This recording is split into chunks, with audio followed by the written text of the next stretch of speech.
somehow become available if you're the Giants. But for now, the 49ers have them as we finally welcome in Dan O'Shea. Dano, what's up? He's muted.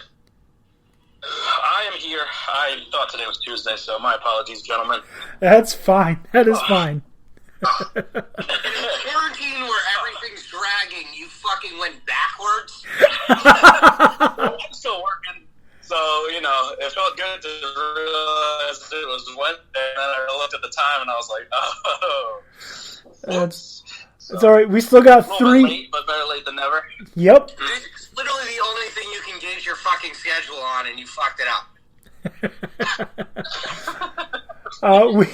We are working on the NFC West right now. We got 3 teams left. Actually, technically only 2 teams because the Rams don't have a pick. Cardinals. Well, before Traded that away. yeah, Well, what they got from the Texans? Second? yeah, yep, they did. Okay. The Cardinals, before the whole Bill O'Brien meltdown bullshit, wide receiver was listed as a need. But DeAndre Hopkins said that is a lie. No, the Cardinals, they need an offensive line. They need a defensive end.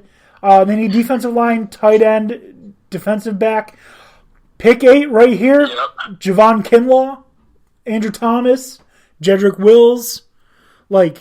They need to go beef in this. I personally think they're going O-line. I would see Wills, if he's available, you've got to go that way. I mean, you clearly saw the potential that you believed you saw with Kyler Murray, and if you're going to be sold on that, then you've got to get that kid protection because he's running around like crazy, and you have to start protecting him. Absolutely. There's no point in going out and getting a DeAndre Hopkins if you don't have enough time to get him the deep, because DeAndre Hopkins wins battles. Right. And they also feel like Kenyon Drake is the running back of the future. They got him. That's adorable. Yeah. I mean, we'll see. But yeah, they're solid at running back at least. I definitely think Wills or O-line. Obviously, they could go defense, but at 8, I definitely think they're one of the teams that are getting a really solid O-lineman of one of the.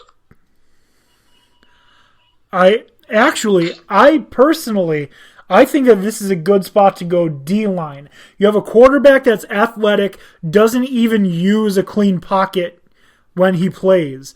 So clean pocket, I don't think is completely necessary for Kyler. I think Kyler Murray needs someone to help him protect the lead more so than protect him.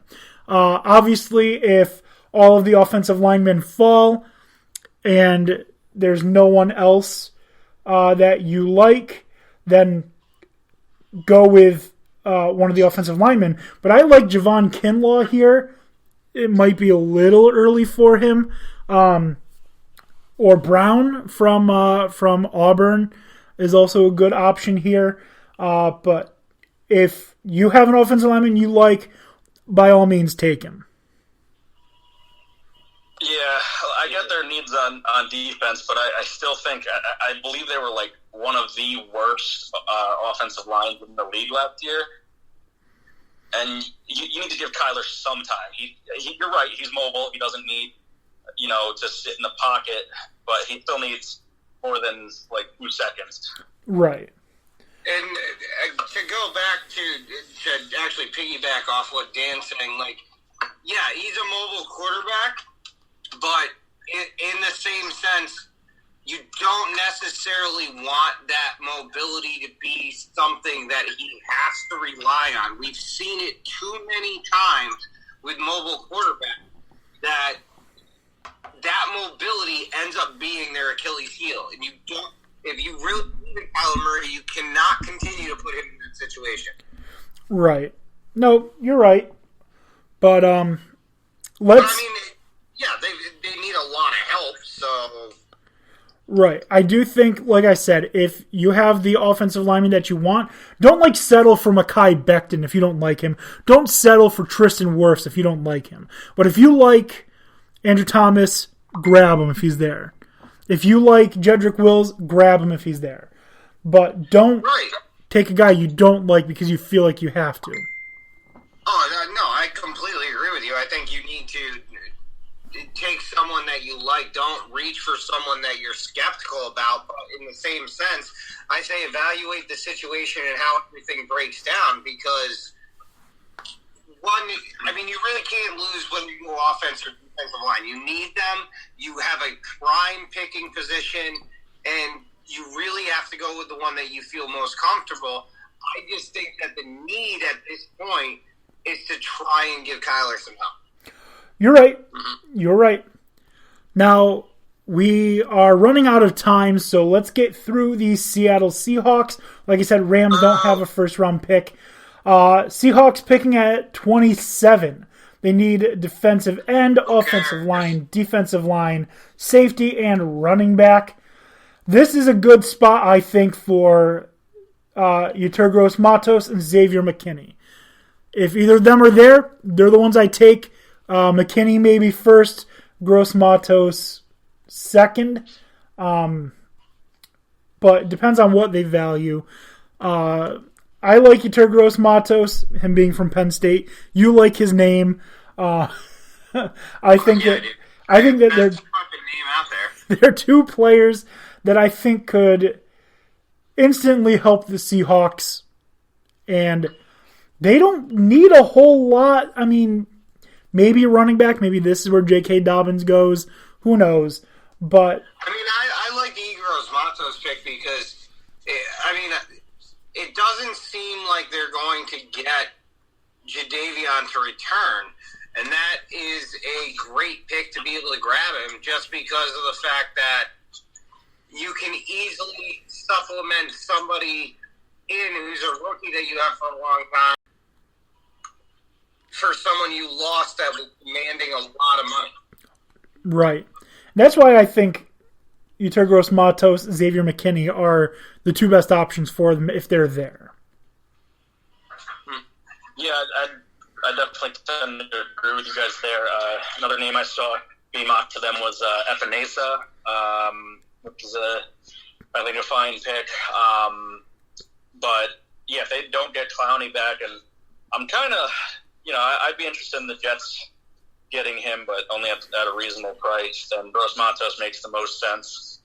They definitely need O-line as well, but at where they're picking, it doesn't really make a ton of sense. They could wait till day 2. So yeah, I'm leaning Gross-Matos for them, assuming he doesn't get scooped. All right, that is the Seattle Seahawks. That is our AFC NFC West breakdown.